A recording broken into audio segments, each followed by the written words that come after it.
video na 'to, tuturuan ko kayo kung paano magtikal ng extension sa Google Chrome. Ganito lang. Bale, ito yung gamit kong live wallpaper. Punta ka lang sa extension dito. Manage extension. Yan. Pag ayaw mo siyang gamitin, napatay mo lang. Bago na yan, mabalik sa dati. Sa default. Tapos, nakuha ko siya dito lang. Change theme. Diyan. Chrome Web Store. Libre lang yun.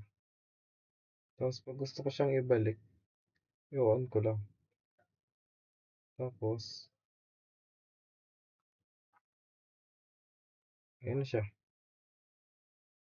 Kung gusto mo naman siyang delete na, ito lang remove. Yan, remove.